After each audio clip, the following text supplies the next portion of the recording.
Hello बच्चों, welcome back on AG classes. आज हम लोगों का 4 दिन of chemistry in series day है तीसरा, और चैप्टर भी भैया कौन सा है? तीसरा। इससे पहले हमने 2 चैप्टर की वन शॉट तैयार कर दी है और अपलोड भी कर दी है। अगर आपने नहीं देखी हो तो सबसे पहले वो देख। चैप्टर नंबर 3, जिसका नाम है मेटल एंड नॉन मेटल, इसका भी वन शॉट देखो बेटा, इसी वीडियो में मिलेगा। अब यहाँ पे देखिए, सबसे पहला क्वेश्चन आता भैया, मेटल्स क्या होते हैं या मेटल्स कैसे फॉर्म होते हैं। तो देखिए, जब एलिमेंट में प्रेजेंट एक्स्ट्रा इलेक्ट्रॉन या फिर बैलेंस इलेक्ट्रॉन बेटा उसके आउटर मोस्ट सेल से निकल जाते हैं तो हमारे क्या बन जाता है? मेटल। देखो यहाँ पे सोडियम है, सोडियम का इलेक्ट्रॉनिक कॉन्फ़िगरेशन 2,8,1। इसमें आउटर मोस्ट सेल में कितने इलेक्ट्रॉन है? एक इलेक्ट्रॉन है। और जब बेटा एक इलेक्ट्रॉन ये निकल जाता है आउटर मोस्ट सेल से तो बेटा इस पे चार्ज क्या आ जाता है? Positive, and hence we can say that sodium is a metal. समझ आया? फिर देखिए, फिजिकल प्रॉपर्टीज ऑफ मेटल। बेटा 9th में तुम लोगों ने पढ़ा होगा क्या? Metals are good conductor of heat and electricity. जो मेटल्स होते हैं वो क्या होते हैं? हीट एंड इलेक्ट्रिसिटी के गुड कंडक्टर होते हैं। Metals are solid at room temperature. बेटा मेटल्स कैसे होते हैं? रूम टेम्परेचर पे सॉलिड होते होते हैं। लेकिन यहाँ पे एक एक्सेप्शन है। क्या है? मरकरी। बेटा एक्सेप्शन मरकरी, ये रूम टेम्परेचर पे लिक्विड फॉर्म में पाई जाती है। Generally metals are hard in nature. जो मेटल्स होते हैं वो कैसे होते हैं? हार्ड होते हैं। लेकिन बेटा एक्सेप्शन यहाँ पे भी एग्जिस्ट करता है। सोडियम और पोटेशियम दादा बैठे हुए हैं, ये क्या है बेटा? सॉफ्ट होते हैं, इनको हम with the help of knife काट सकते हैं। समझ आया? फिर आता है metals are ductile in nature. Word लगा डक्टाइल, दैट मीन्स उनको हम बेटा किस में कन्वर्ट कर सकते हैं? थिन वायर्स में। They can drawn, metals have special ability to drawn into thin wires. उनको हम बेटा थिन वायर्स में कन्वर्ट कर सकते हैं। नेक्स्ट सी प्रॉपर्टी है मेलिएबिलिटी। दैट मीन्स बेटा मेलिएबिलिटी का मतलब होता है उसको हम थिन सीट में कन्वर्ट कर सकें। कंफ्यूज हो रहे हो? भूल रहे हो? देखो भैया ट्रिक, सबने मैच देखा होगा, MSDW, Mahendra Singh Dhoni wicket keeper.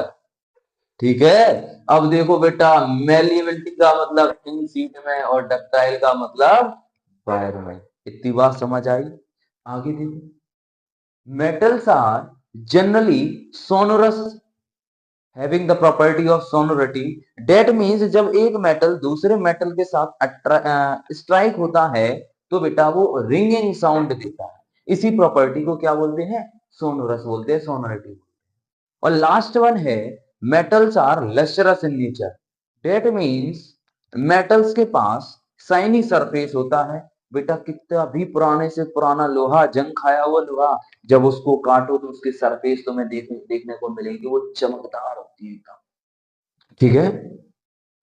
ये तो बात हो गई सब किसकी? Physical property. Uses of metals. Metals का देखो यूज क्या है, हम लोग अपने आस ही पास देखते हैं कि भैया जैसे यूटेंसिल्स वगैरह हो गए, कार वगैरह हो गई, बाइक वगैरह हो गई, या हमारे घर में फर्नीचर वगैरह हो गया जो आयरन का बना हुआ है, जैसे गेट वगैरह हो गया, या बहुत सारी चीजें हैं जो अपने आसपास तुम देख सकते हो, they all are made up of. ठीक है, इस टॉपिक में कोई दिक्कत नहीं। अब केमिकल प्रॉपर्टीज पे आ जाओ। केमिकल प्रॉपर्टीज ऑफ मेटल्स क्या है? देखो, केमिकल प्रॉपर्टीज में पहला आता है reaction of metal with oxygen. Metal की रिएक्शन ऑक्सीजन के साथ। सोडियम, पोटेशियम एंड कैल्शियम ऐसे मेटल हैं जो बेटा ऑक्सीजन के साथ रेडली कंबाइन हो जाते हैं। ठीक है, बहुत जल्दी कंबाइन हो जाते हैं और क्या बेटा बन जाता है? Metal oxide. And you all know that all the metal oxides are basic in nature. ठीक है। लेकिन बेटा यहीं पे जो मैग्नीशियम है, ये तभी मेटल ऑक्साइड बनाएगा जब इसको हीट मिलेगी। इन द प्रेजेंस ऑफ हीट, या फिर बोले तो इसको टेम्परेचर की नीड होती है। वाइल बेटा जो कॉपर, आयरन और एल्यूमिनियम है, इसको हम कितनी भी हीट दे दें, इसको कोई फर्क नहीं पड़ता बेटा, लेकिन जो मेटल ऑक्साइड बनने की जो प्रोसेस होगी that is very slow, hence we can say that ये ऑक्सीजन के साथ बेटा बहुत स्लोली रिएक्ट करेंगे। रिएक्शन कैसी होगी? बहुत स्लो। फिर आता है भैया amphoteric nature of metal oxide. भैया दल बदलू हैं जे अपना दल बदल देते हैं। जैसे ही इनके कांटेक्ट में एसिड आए तो खुद बेस बन जाते हैं, और बेटा जैसे ही इनके कांटेक्ट में कोई बेस आए तो एसिड बन जाते हैं। तो एम्पोटेरिक ऑक्साइड ऐसे ऑक्साइड्स हैं जो बोथ द कैरेक्टर दिखाते हैं मेटलिक एसिडिक का और बेसिक का। ये बेटा रिएक्शन से बहुत इंपॉर्टेंट है, याद कर लेना। ठीक है। फिर नेक्स्ट है action of water on metals. Metals पे वाटर का क्या क्या एक्शन? जो सोडियम, पोटेशियम एंड कैल्शियम है, these are some metals which react with cold water only. बेटा आई रिपीट, जो सोडियम, पोटेशियम एंड कैल्शियम ये किसके साथ रिएक्ट करेंगे? कोल्ड वाटर के साथ रिएक्ट करेंगे, और क्या फॉर्म कर देंगे? मेटल ऑक्साइड या फिर मेटल हाइड्रोक्साइड, साथ ही साथ में तुम्हें हाइड्रोजन गैस देखने को मिलेगी। समझ आया? आगे देखते हैं। मैग्नीशियम है बेटा, ये पानी के साथ तभी कंबाइन होगा जब इसको क्या दें? हीट दें। डेट मींस मैग्नीशियम बेटा पानी के साथ in the presence of temperature या फिर हीट तभी रिएक्ट करके मेटल हाइड्रोक्साइड बने। Aluminium and iron, these are two metals या टू एलिमेंट्स, ये बेटा H2O that means in steam gaseous state में रिएक्ट करते हैं at a very high temperature, तब ये तुम्हें क्या देखने को मिलेगा? Metal oxide and hydrogen gas. Last में जो बेटा लेस रिएक्टिव होते हैं, लेड, कॉपर, सिल्वर और ये तुम्हारे गोल्ड, ये पानी के साथ कंबाइन नहीं होते, hence we can say that इसमें कोई रिएक्शन नहीं होती। ठीक है। आगे देखते हैं एक्वारेजिया। बेटा ये तुमने बहुत अच्छे से देखा होगा, गांव में एक व्यक्ति आता है, कहता है आ जाओ भैया गांव वाले आ जाओ, हम लाओ तुम्हारी ज्वेलरी चमका दें, तुम्हारे सोने को साफ कर दें। बेटा वो साफ कर देता है। देखो कैसे, जो उसके पास सॉल्यूशन होता है डेट इज एक्वारेजिया, जिसमें 3 वॉल्यूम कंसंट्रेटेड HCl और 1 वॉल्यूम कंसंट्रेटेड HNO3 का होता है। ठीक है। और बेटा देखना, ये जो मिश्रण है या मिक्सचर है बेटा, इसी को क्या बोलते हैं? एक्वारेजिया। जैसे ही बेटा उसने तुम्हारी सोने की चेन को एक्वारेजिया में डाला, उसकी जो ऑक्साइड की लेयर थी जिस वजह से वो ब्लैक हो रहा था, वो लेयर हट गई, और वो लेयर कहाँ पे चली गई? पानी में ही सेटल डाउन हो गई। और बेटा तुम खुश हो गए कि हाँ मेरा सोना चमका दिया इसने, तुम फॉर्म में आ गए बेटा, तुमने 500 का निकाला, उसको पकड़ा दिया। बेटा उसका 500 का ये फायदा हुआ, और बाद में बेटा केमिस्ट्री पढ़ा हुआ है वो, उसने सेपरेशन प्रोसेस पढ़ी है, उसने बेटा इस सॉल्यूशन से जो तुम्हारे गोल्ड डिसॉल्व फॉर्म में पहुंच गया उसमें, वो निकाल लिया, और पता चला एक दिन की कमाई 2 लाख। बेटा देख रहे हो ऐसे कमाया जाता है। ठीक है। आगे भी फिर यहाँ पे बात आती है नॉन मेटल्स की। नॉन मेटल्स क्या होते हैं या फिर कैसे फॉर्म होते हैं? नॉन मेटल्स जनरली इलेक्ट्रॉन को एक्सेप्ट करने पे बनते हैं। जैसे क्लोरीन है, इसका इलेक्ट्रॉनिक कॉन्फ़िगरेशन है 2,8,7। That means for completing an octet इसको एक इलेक्ट्रॉन की नीड है, और बेटा अगर ये एक इलेक्ट्रॉन लेगा तो इस पे ओवरऑल चार्ज क्या आ जाएगा? -1। Hence we can see that chlorine is a non metal. बेटा तुम्हें एलिमेंट पे माइनस का चार्ज दिख जाए, तुम बोल लेना वो सब क्या होंगे? Non metals. ठीक है। कोई इशू? ठीक है, आगे देखिए। फिर आता है रिएक्टिविटी सीरीज। रिएक्टिविटी सीरीज का मतलब होता है the vertical arrangement of metals in order of decreasing their reactivity is known as reactivity series, या फिर इसी का दूसरा नाम होता है एक्टिविटी। समझ आ गया? रिएक्टिविटी सीरीज आ जाए या फिर एक्टिविटी सीरीज आ जाए, ये बहुत इंपॉर्टेंट है बेटा। रिएक्शन कभी एग्जाम में तुम्हारे साथ खेल जाता है कि लेस रिएक्टिव मेटल को बेटा किसी एसिड के साथ रिएक्ट करा दिया, या फिर और किसी के साथ रिएक्ट करा दिया, और तुम बेटा देखते हो कि काफी टाइम्स वो रिएक्शन नहीं हो रही, लेकिन तुम्हें रिएक्टिविटी सीरीज याद तो है। फटाक से तुमने रिएक्शन करा दी, जो कि क्या हो जाता है, गलत। तो रिएक्टिविटी सीरीज याद करने की ट्रिक भी देख लो। केदारनाथ का माली आलू जरा फीके नहीं सुंदर पकाता है, कौन है, आगे आओ बिटो। केदारनाथ का माली आलू जरा फीके नहीं सुंदर पकाता है, कौन है, आगे आओ पिटो। बेटा यहाँ पे जो ऊपर वाले एलिमेंट्स होंगे या फिर बोले तो रिएक्टिविटी इंक्रीज करती है, ठीक है। These are considered as less reactive और ये मोर रिएक्टिव। आगे देखो नेक्स्ट टॉपिक है corrosion of metals. First chapter से कोरोजन हट गया था या फिर उसमें हमने बताया भी था कि थर्ड चैप्टर में पढ़ेंगे, तो यहाँ पे देख लेते हैं, कभी एक दो नंबर एक नंबर में आ जाए, वैसे आता तो नहीं है जनरली। कोरोजन का मतलब होता है the degradation of metals in the presence of air water and moisture. Air water और मॉइस्चर की प्रेजेंस में मेटल्स का डिग्रेड होना, खराब होना, यही क्या कहलाता है, कोरोजन कहलाता है। बेटा कभी कभी एग्जामिनर तुम्हारे साथ खेल जाता है, वो कहता भैया कोरोजन और रस्टिंग में डिफरेंस, तुम बहुत सीधे साधे। कोरोजन का मतलब जनरली सभी मेटल्स की बात कर रहे, लेकिन रस्टिंग एक पर्टिकुलर टर्म है। When iron get degrade in the presence of air water and moisture then we can see that rusting is occurring. उस प्रोसेस को हम क्या बोलेंगे, रस्टिंग। अब बेटा रस्टिंग हो गई, अब देखो प्रिवेंशन क्या होंगे। कोरोजन हो गया भैया, बचाव तो होंगे। अब देखो कैसे कैसे, सपोज तुम्हारे घर में गेट लगा है, जंग लग रही, कैसे बचाओगे, भैया पेंटिंग कर दो, बिल्कुल सही।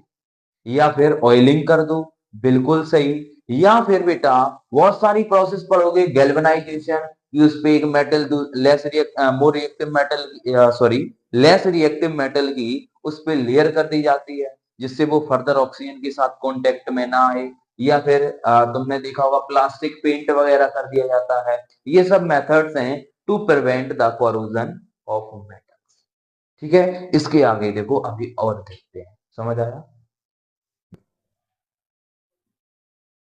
अब देखिए भैया, हम मेटल नॉन मेटल को बेसिक समझ चुके हैं, या फिर रिएक्टिविटी सीरीज वगैरह भी देख चुके हैं। अब उसके बाद आती है बड़ा इंपॉर्टेंट टॉपिक है, डेट इज केमिकल बॉन्डिंग। तुम देखोगे बेटा दो प्रकार के बॉन्ड, पहला आयनिक और दूसरा कोवलेंट। आयनिक बॉन्ड क्या होता है, ऐसा बॉन्ड जो between a metal and non metal के बीच में बने, एक मेटल हो और एक नॉन मेटल के बीच का इंटरेक्शन हो, उसके बीच में बनने वाला बॉन्ड क्या होगा, इलेक्ट्रोवैलेंट या फिर ionic. While on the other hand बेटा दो नॉन मेटल के बीच में बनने वाला बॉन्ड या उनके बीच में होने वाले इंटरेक्शन को ही क्या बोलेंगे, कोवेलेंट बॉन्डिंग बोलेंगे। ये क्या होगा, इलेक्ट्रॉन का कंप्लीट ट्रांसफर होगा। दिस मीन्स कि प्लस माइनस जैसा कुछ होगा, एक पे प्लस आएगा एक पे माइनस होगा, एक डोनेट करेगा एक एक्सेप्ट करेगा। लेकिन भाई जो कोवेलेंट बॉन्ड है, वहां पे क्या होगा, म्यूचुअल शेयरिंग ऑफ इलेक्ट्रॉन होगी। एक इलेक्ट्रॉन हो गएगा, तुम्हारा भी है मेरा भी है, अब हम दोनों का इलेक्ट्रॉन है, और आपस में अपने ऑक्टेट कंप्लीट कर लेंगे। देखो इनके इलेक्ट्रॉन डॉट स्ट्रक्चर से समझते हैं थोड़ा सा। इलेक्ट्रॉन डॉट रिप्रेजेंटेशन, ठीक है। Na है, तुम्हें पता है Na डेट मीन्स 11 नंबर पे आता है, 2,8,1। ये क्या करेगा, एक इलेक्ट्रॉन को निकाल देगा ताकि इसका जो इस कॉन्फ़िगरेशन हो वो स्टेबल हो, ठीक है। अब देखो बेटा इस पे चार्ज आ गया प्लस, क्लोरीन का देखो 17 नंबर पे आता है। ये क्या करेगा बेटा, 2,8,7 ऑक्टेट को कंप्लीट करने के लिए एक इलेक्ट्रॉन एक्सेप्ट करेगा।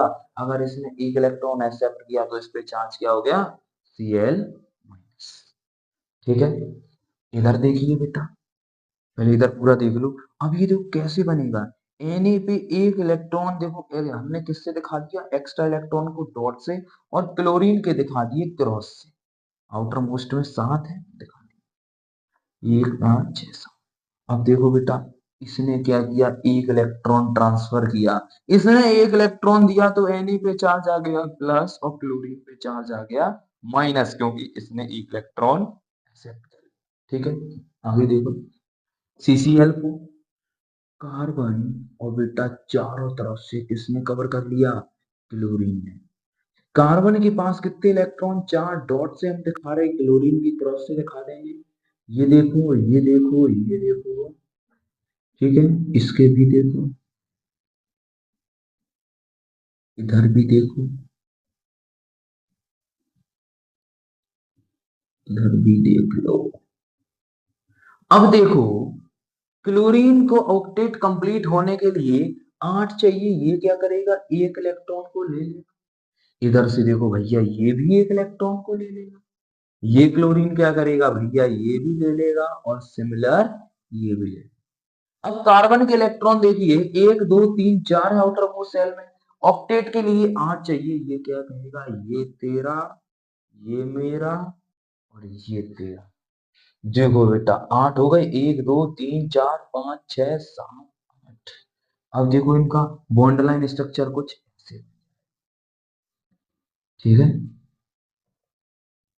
कोई दिक्कत। अब बेटा यहाँ पे जनरली जब कभी क्वेश्चन पूछ लिया जाता है, आयनिक बॉन्ड क्यों बेटा high melting and boiling point होता है, जबकि जो कोवेलेंट बॉन्ड है उसमें नहीं होता।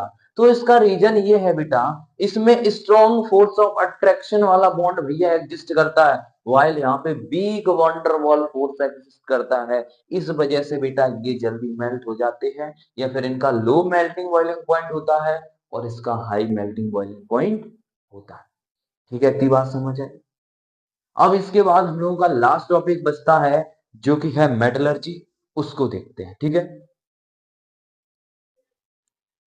अब देखिए भैया, मेटलर्जी से पहले एक छोटी सी टर्मिनोलॉजी रह गई या फिर रिएक्शन रह गई, दैट इज थर्माइट रिएक्शन।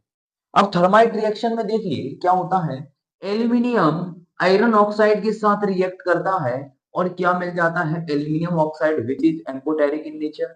और साथ ही साथ में बेटा तुम्हें क्या मिलता है, जो आयरन मिलता है that is found in molten state, that means पिघला हुआ मिलता है। बेटा इस रिएक्शन को थर्माइट वेल्डिंग के नाम से भी जाना जाता है। रीजन, जो तुम्हें लोहा मिला यहाँ पे मोल्टन स्टेट में, वो क्या करेगा, रेलवे ट्रैक्स में जो छोटे मोटे क्रैक्स आ जाते हैं उनको हील करने का काम करता है, उनको वेल्ड करने का काम करता है। इस वजह से इस रिएक्शन को क्या बोला जाता है, थर्माइट रिएक्शन। ठीक है, अब देखते हैं बेटा मेटलर्जी। मेटलर्जी क्या है, the process of extraction of metals from their ores. Ores से मेटल का एक्सट्रैक्शन करना, एक्सट्रैक्ट करना, निकालना, यही क्या कहलाता है, मेटलर्जी कहलाता है। अब मेटलर्जी में कुछ इंपॉर्टेंट टर्म्स हैं, that is minerals, ores and gangue. भैया मिनरल्स क्या होते हैं, ऐसे मिनरल्स मतलब these are found in the earth crust. बेटा मिनरल्स हमें डायरेक्टली कहां से मिलते हैं, अर्थ क्रस्ट से मिलते हैं। और क्या होता है, ऐसे मिनरल्स जिनका एक्सट्रैक्शन प्रॉफिटेबल भी हो और कन्वीनियंट भी हो। डेट मीन्स जैसे हमें अगर सोना निकालना है 100 ग्राम और पता चला उसका खर्चा आ गया 10 लाख, या फिर खर्चा आ गया 20 लाख, सोना सपोज किया 2 लाख का निकला। अब बेटा ये हमारे लिए प्रॉफिटेबल नहीं है, तो इसको हम ओर नहीं बोलेंगे, और उन्हीं मिनरल्स को बोलेंगे जिनका एक्सट्रैक्शन भैया कैसे हो, प्रॉफिटेबल हो, ठीक है, और कन्वीनियंट भी हो, आसानी से भी हो जाए। गेन का मतलब होता है बेटा इम्प्योरिटी, जो इम्प्योरिटी इम्प्योर सब्सटेंस वगैरह उसके साथ, उसको क्या बोलेंगे, गेन बोलेंगे। अब देखो steps followed during the extraction of metal, that is और सबसे पहले उसकी कंसंट्रेशन इंक्रीज करेंगे। कंसंट्रेशन का मतलब उसको भैया हम वॉश कर देंगे, धुल देंगे, जिससे थोड़ी बहुत काफी हद तक जो मिट्टी वगैरह है वो क्या हो जाए, अलग हो जाए। फिर बेटा जो मेटल्स है उनको 3 कैटेगरी में बांटा गया, हाई रिएक्टिविटी, मिडिल रिएक्टिविटी और लो रिएक्टिविटी। जो हाई रिएक्टिविटी वाले होंगे उनको by the process of electrolysis हम बेटा प्योर फॉर्म में मेटल्स ले लेंगे। लेकिन भैया मिडल रिएक्टिविटी वाले मेटल्स होते हैं वो जनरली दो फॉर्म में पाए जाते हैं, या तो कार्बोनेट के फॉर्म में या सल्फाइड के फॉर्म में। अब देखो अगर कार्बोनेट के फॉर्म में पाई जाएंगी तो उस पे प्रोसेस लगेगी कैल्सिनेशन, तब वो मेटल ऑक्साइड में कन्वर्ट होगा। और सल्फाइड के फॉर्म में अगर पाई जाएंगी तो उस पे प्रोसेस लगेगी रोस्टिंग, तब वो मेटल ऑक्साइड में कन्वर्ट होगा। अगर बेटा लो रिएक्टिविटी है वो भी बेटा सल्फाइड के फॉर्म में पाए जाते हैं, तो यहाँ पे भी प्रोसेस क्या लगेगी, रोस्टिंग लगेगी। एग्जाम्पल के थ्रू समझते हैं, जैसे जिंक है कार्बोनेट के फॉर्म में पाया गया, बेटा इस पे प्रोसेस कैल्सिनेशन लगेगी, ऑक्सीजन पहले से ही प्रेजेंट है। तो कैल्सिनेशन एक ऐसी प्रोसेस है जिनमें मेटल कार्बोनेट को मेटल ऑक्साइड में कन्वर्ट कर दिया जाता है in the absence of oxygen by giving heat. Heat देके उनको मेटल ऑक्साइड में कन्वर्ट कर दिया, लेकिन in the absence of oxygen. फिर क्या हुआ बेटा, जो जिंक ऑक्साइड मिला उस पर हमने एक रिड्यूसिंग एजेंट लगा दिया, दैट इज यहाँ पे रिडक्शन हुआ, और बेटा ये क्या जिंक मेटल मिल गया और कार्बन मोनोऑक्साइड देखने को मिल गई। दूसरा सल्फाइड देख लेते हैं, जैसे ZnS। अब देखो ऑक्सीजन है नहीं, तो इन the presence of oxygen metal sulphide को हीट किया और बेटा क्या बन गया, जिंक ऑक्साइड, और साथ ही साथ में गैस निकल गई गैस। ठीक है, अब देखो जिंक ऑक्साइड, अब बेटा फिर से देखो यही रिएक्शन आ गई, रिडक्शन हुआ, जिंक मिल गया और साथ ही साथ में कार्बन मोनोऑक्साइड देखने को मिल गई। ठीक है, अब इसके बाद जो लास्ट टॉपिक है that is refining, that metal के बाद भी छोटी मोटी इंप्योरिटीज रह जाती है, तो इलेक्ट्रोलाइटिक रिफाइनिंग एक है, उसको समझ लेते हैं। मैक्स टू मैक्स 2-3 मिनट और बचे हैं, लास्ट टॉपिक है, समझ लेते हैं और चैप्टर वहीं पे कंप्लीट होता है। ठीक है, अब देखिए लास्ट है refining of impure metals. Impure metals की रिफाइनिंग देखो कैसे होती है, यहाँ पे हम सिल्वर की रिफाइनिंग करके दिखा रहे हैं। तो सबसे पहले एक सेल लेते हैं, देखो इसमें दो इलेक्ट्रोड डले हुए हैं। यहाँ पे ये एनोड है जिसपे कौन सा चार्ज है, पॉजिटिव। कैथोड है जिसको किस सोर्स से जोड़ दिया, नेगेटिव टर्मिनल से जोड़ दिया, और एक पावर सोर्स बैटरी लगा। यहाँ पे जो कैथोड है वहां पे एक पतली सी स्ट्रिप प्योर मेटल, जैसे सिल्वर की कर रहे तो सिल्वर मेटल का एक पतला सा स्ट्रिप ले लिया। While on the other hand बेटा यहाँ पे हमने ले लिया इम्प्योर जो सिल्वर है। जैसे ही इसको बेटा हमने करंट दिया, कनेक्ट किया, और इसमें बेटा इंपॉर्टेंट ये है कि एक इलेक्ट्रोलाइट भरा जाएगा। जैसे सिल्वर की रिफाइनिंग कर रहे हैं तो इंपॉर्टेंट है कि सिल्वर का ही सॉल्ट होना चाहिए। ठीक है, उसी मेटल का सॉल्ट होना चाहिए। अब देखो बेटा जैसे ही इससे इलेक्ट्रिसिटी पास की तो एनोड से क्या हुआ बेटा, कॉपर है, कॉपर क्या करने, दो इलेक्ट्रॉन बेटा उसने निकाल दिए। कुछ ये हुआ, एनोड पे क्या हुआ, कॉपर है, उसने दो इलेक्ट्रॉन बेटा निकाल दिए, और क्या बन गया, कॉपर+2 बन गया। और at the same time at cathode ये दो इलेक्ट्रॉन एक्सेप्ट कर रहा है, तो कॉपर+2 से फिर से क्या बन गया, कॉपर। बेटा यही कंटिन्यू प्रोसेस चलती रहेगी, और तुम देखोगे कि धीरे धीरे ये बेटा यहाँ से पतला होना स्टार्ट हो जाएगा, और इम्प्योरिटीज तुम्हें यहाँ देखने को मिल जाएगी। और साथ ही साथ में बेटा इसी को बोल दिया जाता है गैंग। क्या बोल दिया जाता है, गैंग, या फिर एनोड मड के नाम से जाना जाता है। एनोड मड के नाम से जाना जाता है। और धीरे धीरे ये क्या होने लगता है, फिगर होने लगता है। ये कंटिन्यू प्रोसेस चलती रहती है, और एक समय आता है कि भैया एनोड पे अब इम्प्योर मेटल खत्म, पूरी का पूरा तरीका कहाँ बदल गया, प्योर में बदल गया। और नाउ बेटा हमें प्योर सिल्वर कैथोड पे देखने को मिलेगी। याद कैसे रखोगे, सीपी पढ़ा होगा 8th क्लास में, कॉस्ट प्राइस वगैरह। तो बेटा सीपी, या फिर दिल्ली में एक जगह भी है कनॉट पैलेस, वहां से याद रखो कैथोड पे प्योर मेटल्स देखने को मिलेगा।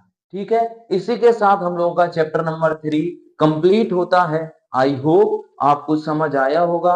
और बेटा सब्सक्राइब करिए चैनल को, शेयर करिए, और जितना ज्यादा से ज्यादा हो सके लोगों तक इस चैनल को पहुंचाइए। Thank you, have a nice day.